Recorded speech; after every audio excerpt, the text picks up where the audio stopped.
27번째 날, 죄의 능력이 깨어짐. 예수 그리스도의 복음의 기쁜 소식에는 여러 국면들이 있습니다. 그중 하나는 십자가에서 인간의 죄된 본성의 능력이 깨어졌으니 이는 그리스도를 영접하고 믿는 사람들을 위하여서입니다. 우리가 알거니와 우리의 옛 사람이 예수와 함께 십자가에 못 박힌 것은 죄의 몸이 죽어 다시는 우리가 죄에게 종노릇하지 아니하려 함이니, 이와 같이 너희도 너희 자신을 죄에 대하여는 죽은 자요 그리스도 예수 안에서 하나님께 대하여는 살아있는 자로 여길지어다. 예수님께서 십자가에서 돌아가셨을 때 모든 신자들의 삶 속에 있는 죄된 본성의 능력이 깨어졌습니다. 이것은 역사적 사건입니다. 그러나 이것은 오직 그 사실을 믿을 때에만 그리스도인의 생애에 실현됩니다. 이것이 의미하는 바는 상냥하지 않는 당신이, 용서하지 않는 당신이, 화내는 당신이, 음탕한 당신이, 염려하는 당신이 목록을 끊임없이 추가할 수 있습니다. 등등이 십자가에서 죽었다는 것입니다. 아름다운 소식입니다. 이것은 당신이 애정 없는 태도, 이기심, 분노, 추잡한 생각과 더러운 욕망 등등에 의하여 지배되어서는 안 된다는 의미입니다. 이러한 죄된 갈망들, 태도들, 그리고 행위들의 권능이 십자가로 깨어졌습니다. 대부분의 그리스도인들이 이러한 성경 구절들을 읽으면서 직면하는 문제는 하나님의 도움을 받아야 그분께 순종할 수 있을 것이라고 결론 짓는 것입니다. 예를 들어 그리스도인이 화내는 일과 투쟁하고 있는 일이 있다고 간주합시다. 만약 죄된 본성의 능력이 십자가에서 깨어졌다면 지금은 무엇인가 그를 화나게 하는 일이 벌어져도 자신은 화내지 말아야 한다고 추론합니다.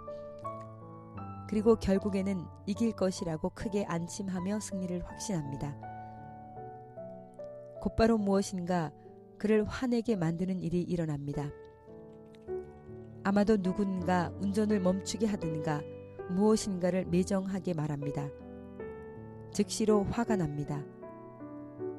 분노를 억제하기 위하여 노력하지만 화가 여전히 남아 있습니다. 이러한 느낌을 원하지 않습니다. 그러나 화내지 않도록 도움을 줄 만한 것이 없어 보입니다. 그는 스스로 의문을 갖게 됩니다. 왜 여전히 화나는 것을 느끼는가? 그는 화를 극복하기 위하여 노력하는 자신을 도와주는 하나님의 능력을 충분히 받지 못했음이 틀림없다고 생각하거나 하나님께 구하지 않았음이 분명하다고 결론 짓습니다.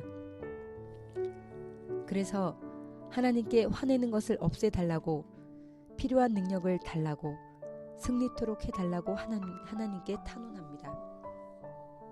그렇지만 그를 둘러싼 죄들을 극복하기 위한 경험은 동일한 형태로 계속됩니다.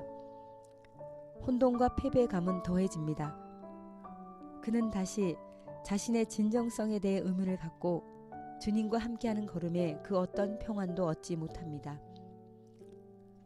죄된 본성의 능력이 십자가에서 깨어진 것은 참으로 진실입니다.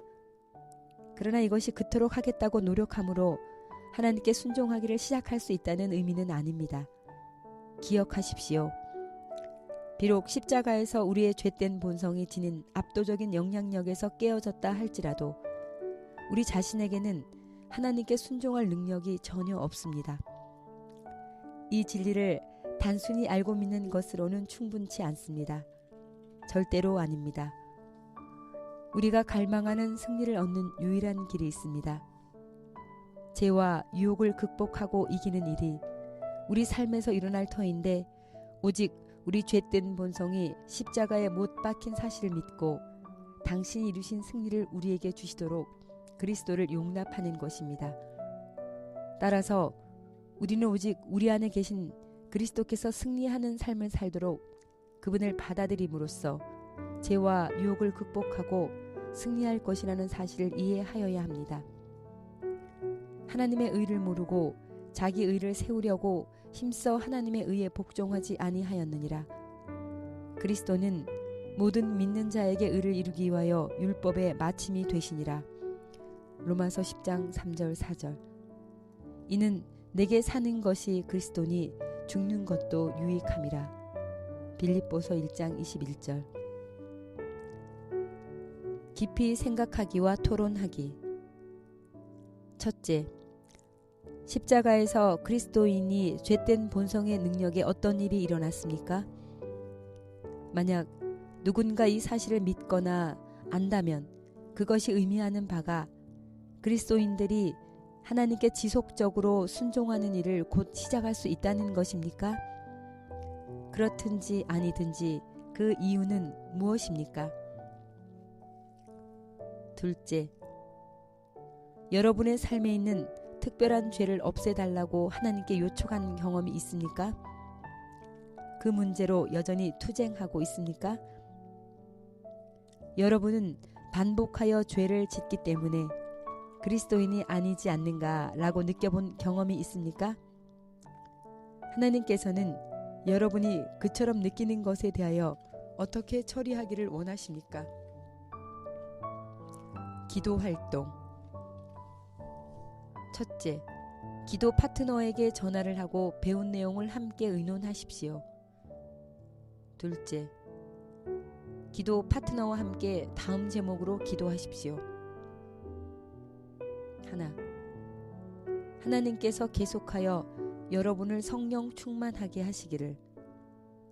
둘, 하나님께서 여러분을 도우심으로 여러분의 삶 전체에 걸쳐 예수님께서 승리하는 삶을 사시기를. 셋, 기도 카드에 적혀있는 사람들을 위하여. 기도를 위한 성경 구절. 그의 영광의 풍성함을 따라 그의 성령으로 말미암아 너희 속사람을 능력으로 강건하게 하시오며 믿음으로 말미암아 그리스도께서 너희 마음에 계시게 하시옵고 너희가 사랑 가운데서 뿌리가 박히고 터가 굳어져서 능히 모든 성도와 함께 지식에 넘치는 그리스도의 사랑을 알고 그 너비와 길이와 높이와 깊이가 어떠함을 깨달아 하나님의 모든 충만하신 것으로 너희에게 충만하게 하시기를 구하노라.